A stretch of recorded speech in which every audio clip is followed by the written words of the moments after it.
Grace underestimated me. She thought I was oblivious to her affair with Trevor, her coworker. In her mind, I was blind or too naive to notice the obvious signs. She probably believed I'd remain clueless while she carried on her little escapade. But she couldn't have been more wrong. The signs were too blatant to ignore, late nights at work that became routine, a wardrobe overhaul featuring outfits she wouldn't have considered a year ago, and a sudden shift in our intimacy. Things became more passionate, but there was an emotional wall between us. Even the small joys we used to share seemed unimportant to her now. I tried to address my concerns, but every time Grace dismissed them, chalking it up to my insecurities and overthinking. Her denials were convincing, but I wasn't the kind to let it slide. That's when I decided to take matters into my own hands. I hired Kyle Watson, a private investigator, determined to uncover the truth. Infidelity was a deal breaker for me, always had been. I made that clear long before we got married, and I'd reminded her of it over the years. Sitting in Watson's office as he laid out his findings, I felt a strange mix of emotions. At first, there was relief. He said she hadn't cheated, not yet. But that relief quickly turned to dread when he added, "For now." Grace and Trevor had become what people called work spouses, a term that disgusted me. She had one spouse, and that was me. For others, it might seem harmless, but to me, it spelled betrayal. While they hadn't crossed physical boundaries yet, their emotional connection was undeniable. Watson showed me photos, Grace and Trevor having lunch together, always alone, holding hands, sitting far too close, even sneaking kisses. My blood boiled at the sight of Trevor's smug face. The late nights weren't just about work. They were excuses to avoid coming home. It was painfully obvious they were building something that shouldn't exist. Watson had also managed to access some of Grace's texts and emails. While not exactly legal, I didn't care. I wasn't planning to use it in court. I simply needed the truth for myself. According to the summaries, Grace never spoke poorly of me, though Trevor tried to push her in that direction. She didn't take the bait. Yet their messages were undeniably flirtatious, bordering on sexual. Trevor had sent suggestive photos, which she responded to with her own risque pictures. While nothing was explicit, the intent was clear.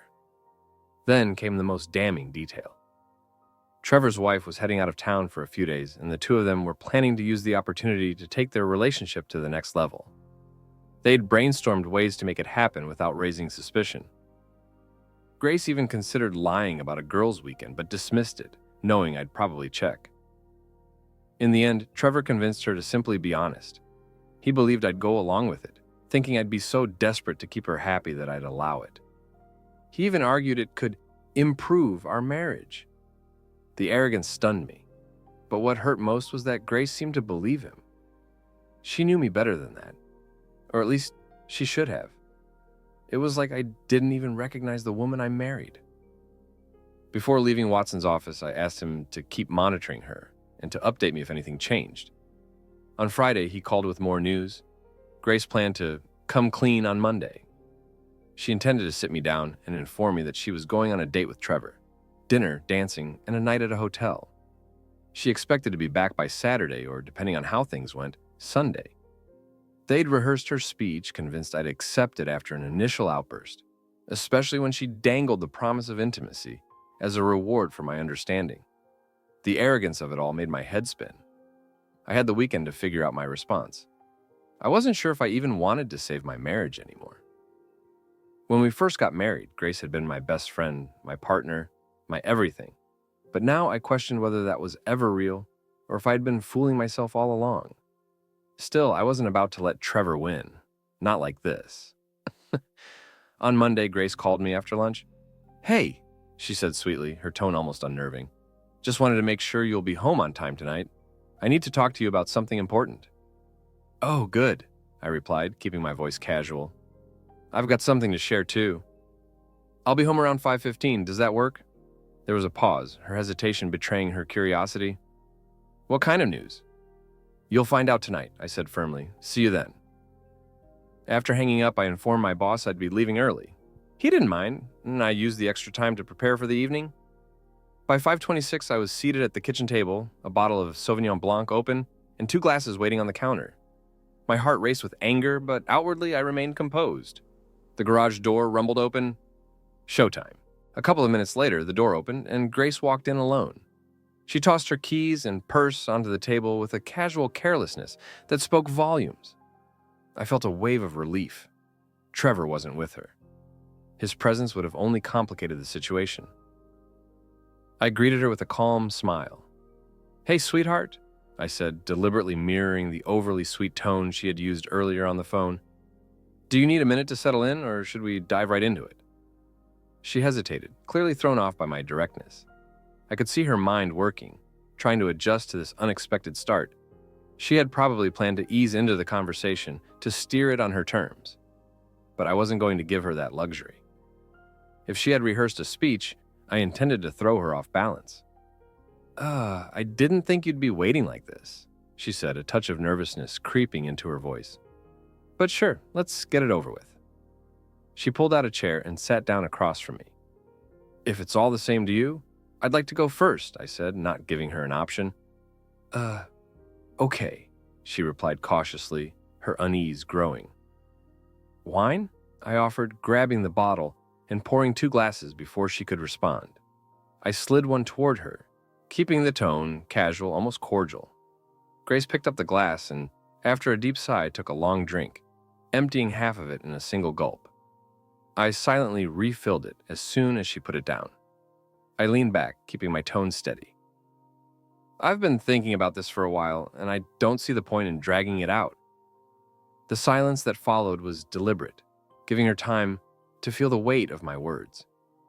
She leaned forward, her posture tense, her eyes searching mine. "What is it?" she asked, her voice more curious than concerned. "I want a divorce," I said, the words delivered with quiet finality. For a moment, she just stared at me, as if her brain couldn't process what she'd just heard. Then confusion flashed across her face, quickly replaced by shock. Fear wasn't far behind, and I knew exactly where her thoughts had gone. Trevor. "Why?" she finally managed, her voice unsteady, the question almost a plea. "I don't love you anymore," I replied, keeping my tone flat, watching as the impact of those words hit her like a brick wall. "You don't love me?" she echoed, her voice cracking. "I stopped loving you a while ago," I lied, knowing the truth would hurt more than she deserved to hear right now. I had been holding on, ignoring the cracks in our relationship for as long as I could, but eventually, it became impossible to deny. "What are you talking about?" she asked, her voice trembling. Her eyes glistened, and for a moment, she looked completely vulnerable, a stark contrast to the confident woman I once knew. I softened my tone, leaning forward slightly. "Do you remember when we first got married?" I asked. "How inseparable we were. It didn't matter what we were doing. We just wanted to be together." She nodded faintly, her expression distant. "Yeah, I remember," she murmured. "We both worked, but we always made time for each other. Lunch dates, nights out, and when we got home, we couldn't wait to see each other. We shared everything, even hobbies. You dragged me to those pottery classes, remember?" I allowed myself a small smile at the memory. "I thought you hated pottery," she said, her voice quieter now. "I didn't care about the pottery itself. I cared about spending time with you," I explained. "I loved seeing how passionate you were about it. And those Christmas Village houses we painted together. I didn't enjoy the work, but I loved doing it with you." She lowered her gaze, her shoulders slumping. "Your houses always turned out better than mine," she muttered. I nodded. "Remember all those late nights, sitting at the table, painting those tiny shingles? I loved every second of it because we were a team." "My love hasn't dried up," she said softly, almost defensively, but I didn't take the bait. "Back then, people envied us," I continued, my tone steady. "We were the couple everyone admired, the ones who did everything together. If I had to run to the hardware store, you'd tag along. If you needed to shop for clothes, I'd be right there with you." "You hated that," she interjected, her voice gaining some strength. "You were always on your phone, waiting for it to be over." "I didn't care what you bought. I just wanted to be with you," I replied. "I could have stayed home watching TV, but I didn't. I chose to be there with you." Her eyes glistened as she fought to keep her emotions in check. And do you remember how you never joined the neighborhood women for bingo or bachelorette parties? I asked, letting the question hang in the air. Do you remember why? Grace wiped a tear from her cheek and gave a faint nod. Yeah, I remember. You used to say you didn't want to waste time with the chickens, I continued, referencing her dismissive nickname for the neighborhood women. You said you'd rather spend your time with me. Remember all those nights we'd curl up under the covers and watch You've Got Mail? I love that movie, she whispered, her voice heavy with emotion. We must have watched it 100 times, I said, pouring a little more wine into her glass. Her voice cracked as she spoke. I still want to watch it with you. I never wanted things to turn out like this. I thought we'd grow old together, taking cooking classes, trying ballroom dancing, or just staying in bed with books. I don't want a divorce. I held her gaze for a long moment. But we've drifted apart, Grace, I said softly. I don't even know exactly when it started. We used to go out for dinner a couple of times a week. Then it stopped. You told me you were too busy, that work was overwhelming. But that wasn't the truth, was it? You still made time for lunch, just not with me. She winced, the guilt beginning to show, but I wasn't done. And before I knew it, we weren't eating together at all. I started going out with coworkers instead, and honestly, I found myself enjoying their company, more than I probably should have. That last part wasn't entirely true, but it wasn't about me, not yet. I wanted her to reflect on what she had allowed to happen before I revealed the rest. Then staying late at work became the norm for both of us. When we did come home, we barely even spoke. We were distant, distracted. She looked down at her glass, her voice small and unsure. Why didn't you say anything? If I'd known it bothered you, I would have tried harder. I wouldn't have worked so late. You're right, I said, even though I had brought it up countless times. Maybe I should have explained how much it hurt, that being with me didn't seem important to you anymore. Maybe if I'd done that, I could have changed something, done something to make you want to be around me. But I didn't, and that's on me. I could see her wrestling with guilt now. That was exactly where I needed her to be before I dropped the real truth. If I started with Trevor, she'd just become defensive, and the conversation would spiral into an argument. I wanted her to grasp what she'd already broken before I let her see how far it had gone. We stopped doing almost everything together, I continued, my tone calm. You started spending weekends at the spa, and I went to the golf course. You went to bachelorette parties, and I stayed home playing poker with the guys. We barely even talked anymore, not about the weather or the news or anything. I paused. And then there was our sex life. That suffered too. Grace stared at her wine glass, swirling the liquid absent-mindedly. I thought you didn't want to anymore, she said hesitantly, her voice laced with doubt. I held back a bitter laugh. I never stopped wanting it, Grace. I'm just as interested as I was 10 years ago. But I stopped wanting you. The words hit her like a slap. Her eyes widened, and for a moment she just sat there, stunned. What? She choked out, her voice barely a whisper. You didn't seem to care anymore, I said matter-of-factly. I lost interest because it felt like you didn't want to be there. You'd just lie there, distant, detached, like you were waiting for it to be over. And forget trying anything new or exciting, it felt like a chore for you. Eventually, I stopped caring too. She looked devastated, but I pressed on. Remember when you insisted on using condoms even though you were on birth control? You said it was easier to clean up, that it saved you from dealing with the mess. I told you I hated it, but you didn't care. So after a while, I just stopped trying. I faked it sometimes just to get it over with. Her jaw dropped. You what? She asked, her voice rising. You never checked, Grace, I said bluntly. It was easy. I'd just grunt, roll over, and toss the empty condom in the trash. You're lying, she said, her tone a mix of disbelief and horror. I shrugged, taking a sip of wine. I'm sorry if it hurts, but that's how it was. She stared at me, her face flushed. Whether from anger, embarrassment, or something else, I couldn't tell. I refilled her glass, and she quickly took another gulp. It was only a matter of time before one of us started looking elsewhere, I added, my voice low. I wasn't talking about myself, but I let the ambiguity hang in the air. Let her stew in the possibilities. Are you cheating on me? Grace snapped suddenly, her voice sharp with anger. Is there someone else you're in love with? Grace, I began, keeping my tone calm. You know how I feel about cheating. When we got married, I made a vow. and I've always taken that seriously.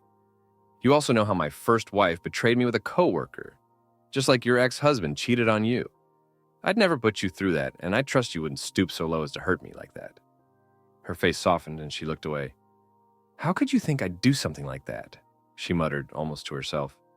After a moment, she added quietly, "I'm sorry, you're right. I know you wouldn't." Her hands trembled slightly, and she avoided my gaze. The guilt radiated off her, as obvious as sunlight through an open window.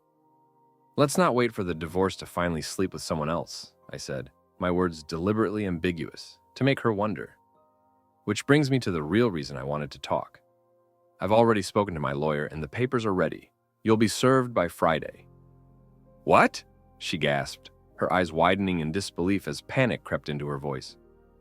"I said you'll be served with divorce papers on Friday," I repeated, my tone calm and measured, suppressing the urge to smile. "This is for the best, Grace. We can both move on with our lives. The last 10 years have been a mistake, and it's time to admit that." "They weren't a mistake to me," she whispered, her voice cracking with desperation. "Come on, Grace," I said, shaking my head. "Deep down, you know this hasn't been working for a long time. Be honest with yourself. You haven't really wanted to be with me for years. Our marriage was a mistake from the start. I'm not the man you want." "No, you're wrong," she argued, her voice rising. "I don't want a divorce. You can't just decide this on your own. I want to stay married. I still love you." "I'm sorry, Grace," I said coldly, holding her gaze. "But I don't love you anymore, and in this state, it's a no-fault divorce. Everything will be split 50-50ths. Of course, one of us could get more if we could prove adultery, but none of us have cheated yet, right?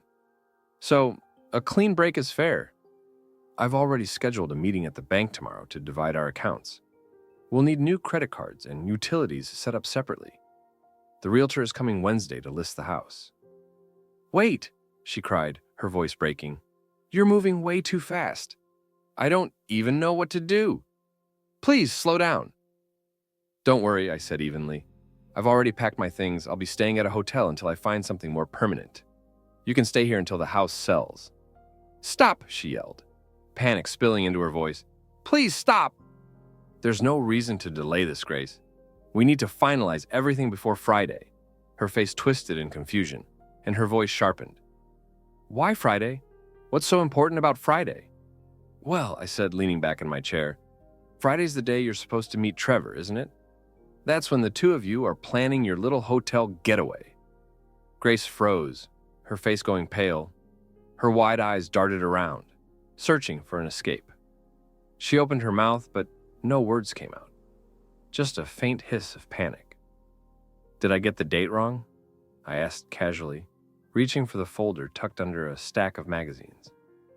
Pulling out the private investigator's report, I slid it across the table, tapping the section detailing her plans with Trevor. "No, I didn't get it wrong," I continued, pointing to the specifics. "You and Trevor have a reservation at the Gaylord, Texas for Friday night. Ring any bells?" "That's not," she began, her voice trembling, but I cut her off. "It's not what it looks like." "Is that what you're about to say?" I leaned forward, my tone steady and deliberate. "Do I need to show you the pictures of you two kissing at lunch?" Tears streamed down her face as she whispered, "I'm sorry." I leaned back, a smirk tugging at the corner of my mouth. "Now I remember exactly when I stopped loving you, Grace. It was the day I found out you were planning to humiliate me, just like my ex-wife did." Her voice cracked as she blurted, "I'm sorry, honey, I don't love Trevor. It's not serious. It's just a fling. Something to spice things up for us. I thought it might help us get back to how we used to be. Trevor said you'd like it, that it would turn you on and save our marriage." "Revive our relationship by sleeping with someone else?" I repeated, my voice heavy with disbelief. "How does that even make sense, Grace?" She stammered, her words a tangled mess. "No, but..." When she couldn't form a coherent sentence, she shifted tactics.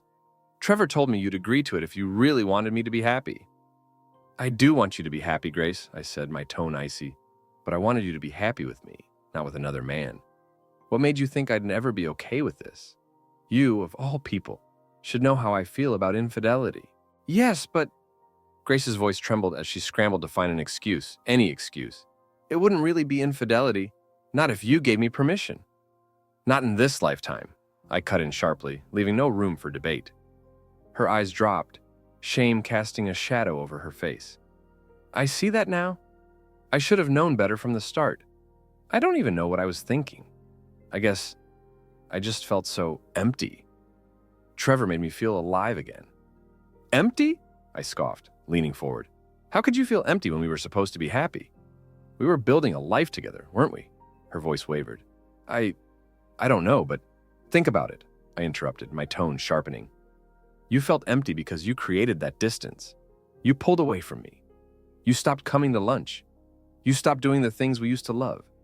You made the choice to shut me out, and then you turned to Trevor. If you were lonely, that's on you, Grace.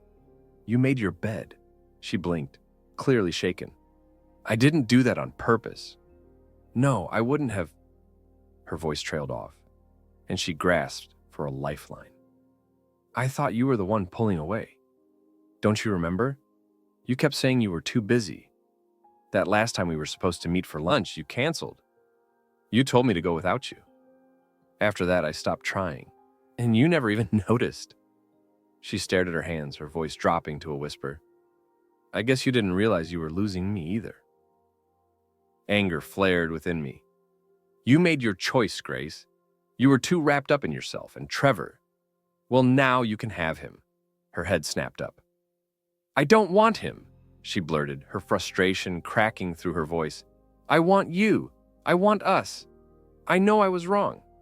I gave up, and I see that now. But I don't want to lose you.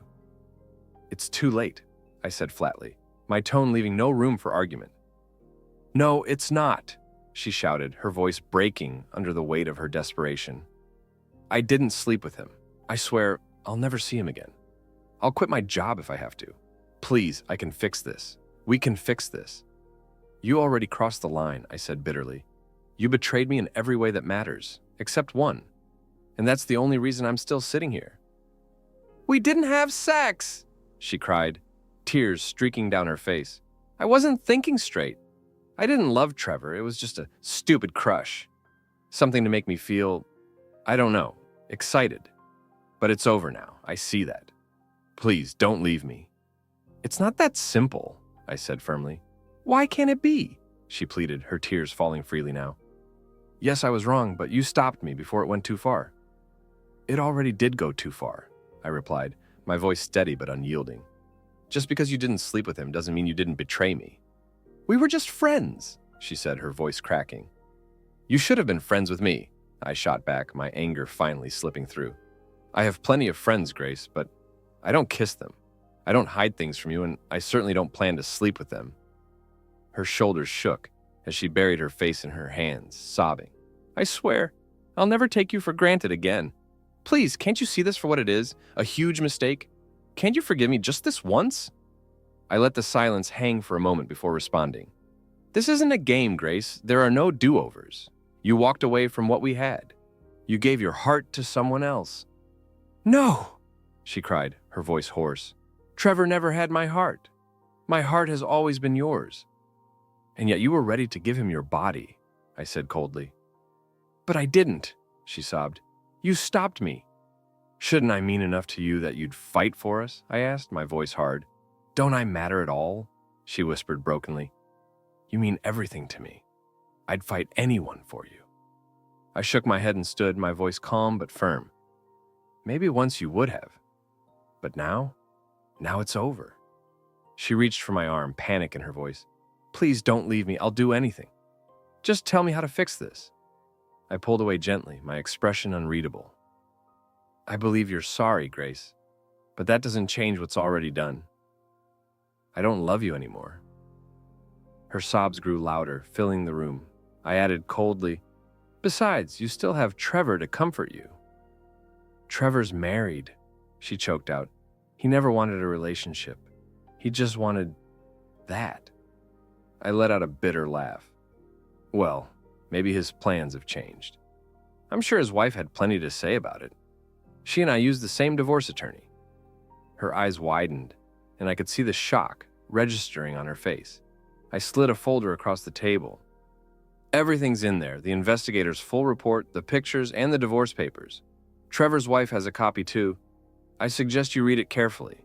Her voice dropped to a whisper. Please, don't do this. I stood, my tone final. If you want to settle the accounts tomorrow, give me a call. Without another word, I walked out of the house, leaving her sobs behind as I stepped into the cool night air. Grace struggled to accept the idea of divorce. I didn't want to be dragged into a prolonged, messy, and costly legal battle. So when the judge recommended we try marriage counseling, I agreed, thinking it couldn't hurt to give it a shot. To my surprise, the counseling sessions exceeded my expectations. We delved into the depths of our emotions, spoke openly about our pain, and left blame behind.